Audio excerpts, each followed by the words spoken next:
E aí, gente, tudo bem? Sejam bem-vindos a mais um vídeo aqui do Parabólica. Eu sou o Pedro Renó, professor aqui do Parabólica, e hoje é um vídeo de filosofia importante. Vai ter uma questão sobre o filósofo, que vocês já viram aí no título, na thumbnail. No final a gente vai fazer uma questão dele aí, que é o Jeremy Bentham. Bom, vamos lá, deixa eu só avisar uma coisa importante para vocês. Eu tomei a terceira dose da vacina e eu achei que não fosse dar reação, e deu reação, e reação pesadíssima, tá? A reação tá sendo pesada, então assim, eu tô suando e tô meio que indisposto, mas não queria deixar de fazer esse vídeo, estava programado aqui para vocês, dá para fazer, então eu vim aqui gravar para vocês, por mais que eu fique mais lento, tá bom? Então já se inscreve no canal se ainda não for inscrito, curte esse vídeo para ajudar o canal a crescer, pois tem um monte de coisa aqui. E também não deixe de me seguir nas redes sociais, porque pelas redes sociais eu já falei qual seria o tema dessa aula de hoje, né? Inclusive no Instagram eu tenho colocado já os nossos resuminhos, inclusive de filósofos. Eu sei que vocês acham filosofia muito difícil, por exemplo, no Enem e outros vestibulares, e de fato é. Eu acho também um pouco mais difícil, então acho que eu estou aqui para tentar ajudá-los. Inclusive tem novidades aí pela frente, né? Além do Jeremy Bentham, a gente vai falar mais de Foucault, sobre história da sexualidade. A gente vai fazer aqueles vídeos que eu tenho saudade de fazer, de estudo de obra, de pegar uma obra do autor e destrinchar a fundo. Mas aí eu sempre passo para vocês daquela maneira didática, que vocês conhecem muito bem, com os textos. E eu pretendo até disponibilizar esses textos para vocês. Sabe o que vem por aí? Um dos filósofos que as pessoas mais têm dificuldade, a gente tem até um vídeo antigo aqui, só que ele está muito raso, na minha opinião. Então a gente vai fazer um estudo de obra, que vai demorar um pouco, mais de um vídeo certamente, mas de forma bem didática, que é o Hegel.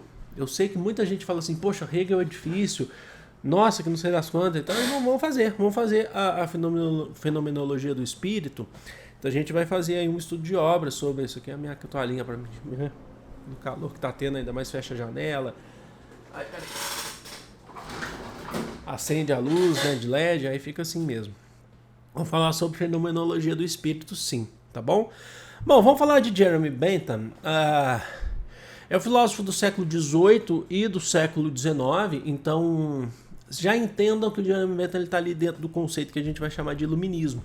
Porque a gente às vezes acha que os iluministas são só John Locke. John Locke é até antes, né? Se vocês terem noção. Ele é século XVII e tal. Mas o John Locke, Voltaire, Jean-Jacques Rousseau e Montesquieu. Tem outros, tem o Diderot, entre outros. Mas o Bentham é também um filósofo do iluminismo, mas ele tem aí as suas ideias próprias, certamente, tá? Então, e ele se propõe a fazer um sistema, que a gente vai ver aqui hoje, de filosofia moral. Significa que a proposta do Bentham é pensar numa filosofia que vai, ou pensar num sistema moral, que quando a gente fala de moral, a gente já está falando de sociedade, que vai para todos. É aquele conceito que a gente vê muito, por exemplo, em Kant. Não vai falar que eu estou falando que Bentham é igual Kant, não é isso, tá? Só que quando Kant fala de ética é um valor individual, enquanto a moral é um valor que tem que ser universal. Quando ele fala, o Bentham, ele está falando de moral, ele está propondo alguma coisa para universalidade, para a sociedade.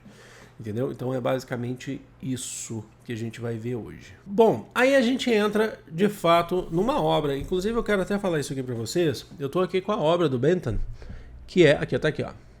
A Introduction of the Principles of Morals and Legislation. Nossa, agora foi péssimo, né? A introdução dos princípios da moral e da legislação, tá bom? Tá aqui para vocês. Eu tenho essa obra aqui no meu Kindle. E eu tava lendo ela, né? Mas não vou continuar lendo porque eu não fiz ainda todos os detalhes. Por quê? Porque é muito lento de ler, porque eu só achei ela em inglês para Kindle. Então a leitura é lenta. Bom, pelo menos o Kindle tem quando você não entende alguma coisa, fica muito complexo. Filosofia, ler filosofia em inglês é bem mais complicado. Você vai na tradução própria do Kindle. Para quem quiser se aprofundar mais, que essa é a principal obra do Bentham. Para você que quer, por exemplo... É legal falar isso para vocês, porque, professor, mas você tem algum livro assim que consegue dar um panorama geral de filosofia? Eu tenho esse aqui, que é um recebido que eu já falei para vocês. Eu falei, acho que no Instagram, né? Ou foi aqui no Café Dialético, que são 50 grandes filósofos da Grécia Antiga ao século XX. Essa obra aqui, 50 grandes filósofos da Grécia Antiga ao século XX. Ele te dá um panorama de alguns filósofos, dos mais importantes. Eu acho que faltam alguns, tá? E aí você tem ali algumas páginas falando de cada filósofo. Deixa eu ver se eu consigo mostrar. Eu acho que a luz não vai permitir, mas começa lá com Tales de Mileto, Anaximandro, Anaxímenes, Pitágoras, a gente tem tudo isso aqui. Parmênides, Zedão, Sócrates, Demócrito, Platão, Aristóteles. Depois ele vai chegar, fala de Hegel, inclusive. Você tem algumas páginas para cada filósofo só para te dar uma introdução, que eu acho que é bem interessante, é legal. Você não vai saber tudo sobre o filósofo aqui, mas isso aqui pode te aguçar a curiosidade e saber pelo menos o básico de qual linha pertence a esse filósofo. Termina no século XX, com a filosofia contemporânea com Jean Paul Sartre. Aqui, inclusive, precisa ter mais vídeo aqui de Sartre no canal. Bom, e aí no final você pode ver qual que é a relação desse filósofo com outros filósofos. No final de cada filósofo você pode, leia também, pra você entender. Ou aí te passa uma curta bibliografia sobre, você quer saber mais sobre esse filósofo e tal, entendeu? Então achei legal, para quem tiver curiosidade. É da editora Contexto, a gente tem uma parceria. Não é uma publi isso aqui, tá? Eu só estou falando porque eu uso. As obras que eu recebo da Contexto são utilizadas por mim. Bom, mas é um recebido, de fato. Tá? E por que eu estou falando isso também? Para encaixar aqui. Porque o Jeremy Bentham, ele tem uma relação com outros filósofos contemporâneos de sua época, como James Mill, mas o mais famoso que assim nesse sentido, que a gente vai ter vídeo aqui inclusive, que já tem uma obra um pouco mais aprofundada sobre o conceito aí que a gente vai trabalhar em Bentham, é o filho do James Mill, que é o Stuart Mill. Inclusive, Stuart Mill foi bem utilizado no meu tempo de graduação, sabe? A gente tinha que aprender bastante sobre Stuart Mill, Adam Smith, David Ricardo, então a gente tinha todo um estudo ali sobre, tá? Que pegava também muito, às vezes, pela economia, né? A gente não tem vídeo específico aqui sobre Adam Smith e David Ricardo, por exemplo, até pretendo, mas na nossa playlist de sociologia eu fiz uma história rápida do capitalismo, e tem um determinado, acho que é o segundo capítulo, eu falo sobre a diferença fundamental entre o Adam Smith e o David Ricardo, sabe? Sobre a questão de mercadoria, trabalho, mercadoria, produção, lucro, né? Enfim, tanto o Bentham quanto o James, depois o Stuart Mill, eles vão ser filósofos aí que vão trabalhar com uma ideia do princípio do utilitarismo, e é aí que é interessante, é aí que vocês têm que pegar, tá? E é muito simples, o utilitarismo, gente, é uma filosofia pragmática. O que eu quero dizer com pragmático? Pragmatismo é direta. É o seguinte, eu vou colocar aqui para vocês entenderem de forma bem tranquila. Ações boas, segundo Bentham, ações boas visam felicidade. Ações más, olha só, são ações boas aquelas que visam a felicidade e são ações más aquelas que visam o oposto da felicidade, tudo que é o contrário da felicidade. Então, em linhas gerais, entendam o utilitarismo como uma filosofia pragmática, que é direta, objetiva. Isso que a gente está falando de pragmatismo, tá? Ou é bom ou é ruim. Não, cuidado com o maniqueísmo, não é maniqueísmo que a gente está falando, tá? Mas assim, é direto.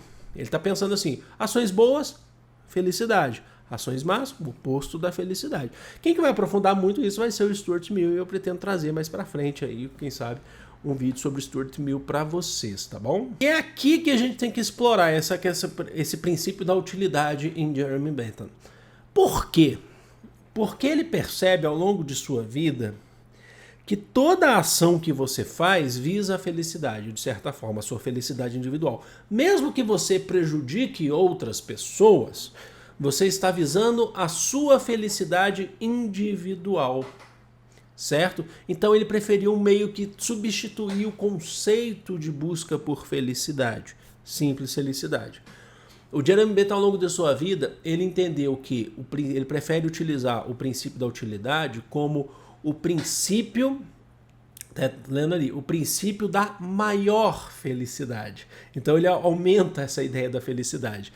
Porque ele também vai falar de sociedade, não é só individual. Porque ele fala assim, ó, todo mundo vai buscar a sua felicidade. Então, vamos pensar no princípio da maior felicidade. Essa maior felicidade só pode ser de todos, tá bom? Bom, e aí, o Bentham, ele fala pra gente que o comportamento humano, é isso que a gente já estava falando na verdade, que o comportamento humano, ele é governado pela dor e pelo prazer, sabe? Então são dois opostos. Sentir dor, a não sei que você fala assim, eu sinto prazer na dor, não é o caso aqui, tá? Eu começo a viajar demais. Mas o nosso comportamento humano é governado pela dor e pelo prazer. E que cada um busca o seu prazer individual. É o que a gente já falou aqui. Busca a sua felicidade individual, certo? E aí, a ideia que ele quer trazer, que acho que vocês já entenderam isso, é a ideia moral. Que essa felicidade se torne para todos. Por isso o princípio da maior felicidade. Que essa felicidade se torne para todos e para todas. E aí a obra, eu mostrei para vocês agora a obra, né? Mostrei aqui, ó, no meu maravilhoso inglês, a introdução do princípio da moral e da legislação, certo? Vocês querem que eu leia de novo em inglês? A Introduction to the Principles of Morals and Legislation. Tá. Enfim. A ideia, olha só como é que chama o livro dele. Introdução aos princípios da moral e da legislação. Ele está falando de legislação. A moral, um valor que tem que ser para todos, mas legislação. Então aí ele já está falando de tentar definir a felicidade em forma de lei. Que a legislação ou as nossas leis busquem a felicidade de todos e todas. Compreenderam? Então essa é a base, essa é a ideia de que o prazer seja maior do que a dor, mas também que isso seja colocado em forma de lei. Ah, não, é obrigado ser, não, é obrigado ter mais prazer do que dor. Não, não é isso. É que a legislação deve funcionar ou deve ser construída através da busca pela felicidade. E tem uma ambulância passando ali fora. Ou polícia, ou bombeiro, não sei. Então, a ideia é essa. E aí, olha só o conceito que ele utiliza na obra.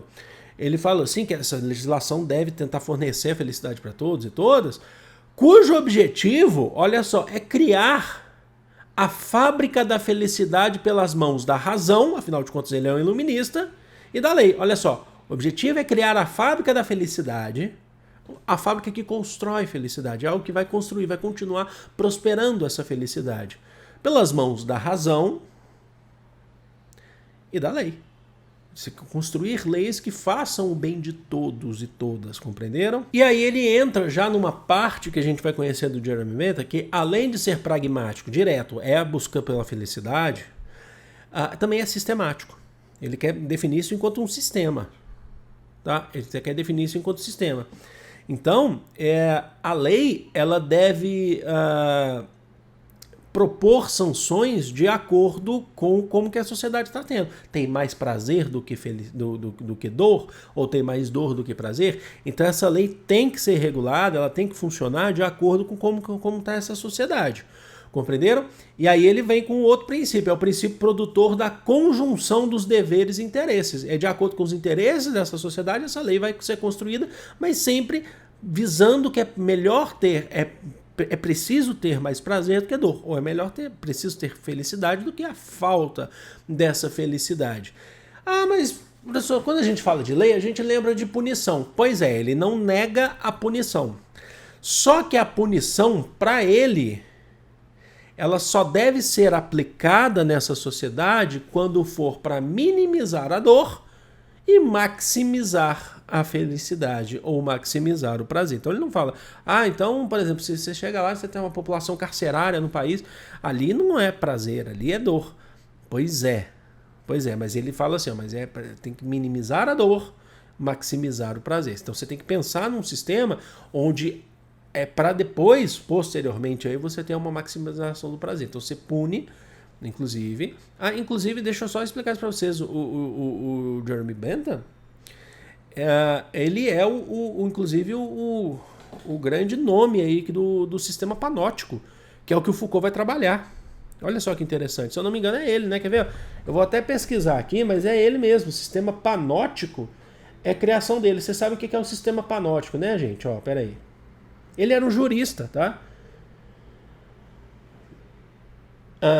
E o que é? Eu vou explicar para vocês o que é o sistema panóptico.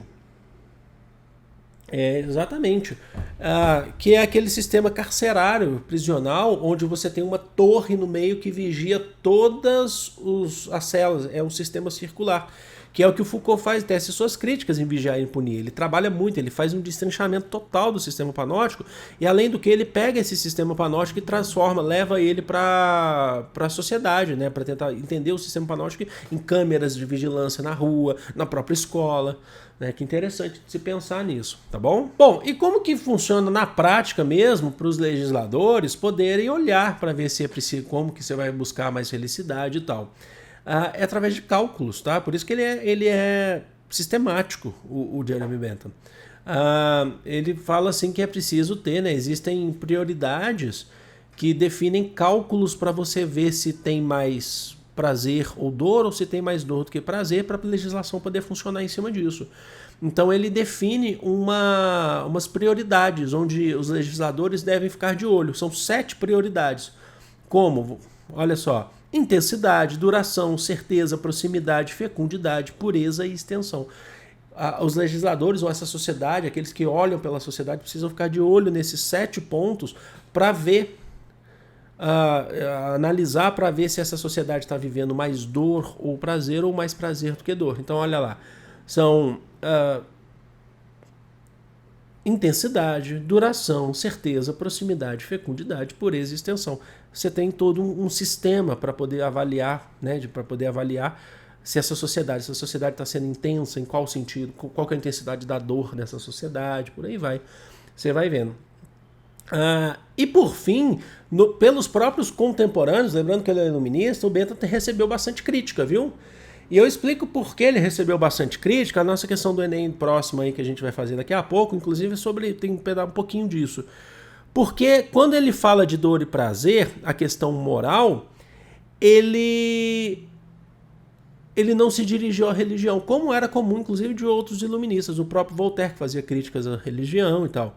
Ele não se dirigiu à religião para poder colocar na balança esse negócio de dor e prazer, de busca por felicidade ou não. Ele não fez tantas críticas assim à igreja, não fez tantas críticas assim à religião no conceito de moral, essa moral da religião. Porque para o próprio Bentham, quando você quando você tem uma sociedade, essa questão moral que está tendo mais dor do que prazer, por exemplo, segundo Bentham, que foi um erro de cálculo.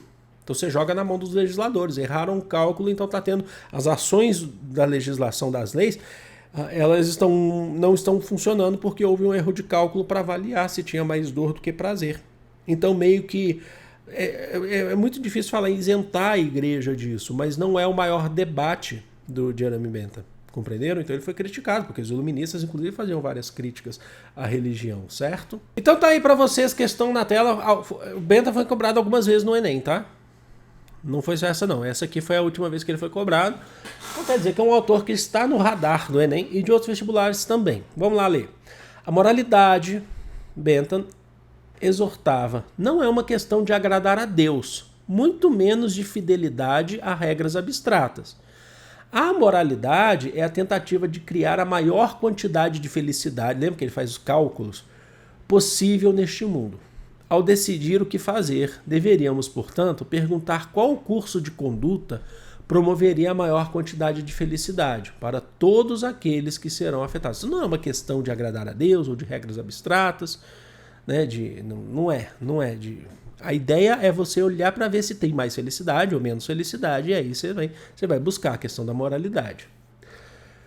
Os parâmetros da ação indicados no texto estão em conformidade com uma o quê? A. Fundamentação científica de viés positivista. B. Convenção social de orientação normativa. C. Transgressão comportamental religiosa. D. Racionalidade de caráter pragmático. E E. Inclinação de natureza passional. Para pensar aí sobre o que a gente falou hoje, sobre Jeremy Bentham, e responde essa questão para mim. Eu já falo. A alternativa correta é a alternativa D de dado. O que nós vemos em Bentham? De falar que é você buscar mais felicidade e é preciso olhar para ver se tem menos felicidade ou mais felicidade e a lei tem que seguir uma conduta, tem que seguir de acordo com isso.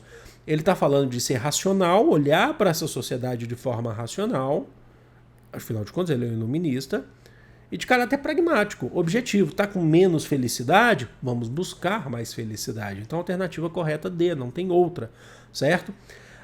Essa é uma questão, vocês percebem que se você não sabe da teoria do utilitarismo de Bentham, não dá para fazer.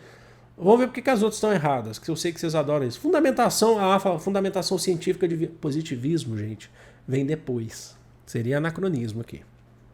B. Não é que vem depois, é porque o Comte ele pega século XIX e tal, mas enfim. B. Convenção social de orientação normativa. O conceito de convenção social que ficou muito amplo aqui pra gente, né? De fazer uma convenção social, de pensar a sociedade, todo mundo pensando em sociedade para tentar fazer ações normativas e tal. A C diz assim, transgressão comportamental religiosa. Está transgredindo comportamentalmente a religião, de forma religiosa. Não é isso também. E aí fala assim, inclinação de natureza passional. Ele em nenhum momento falou que é passional, tá?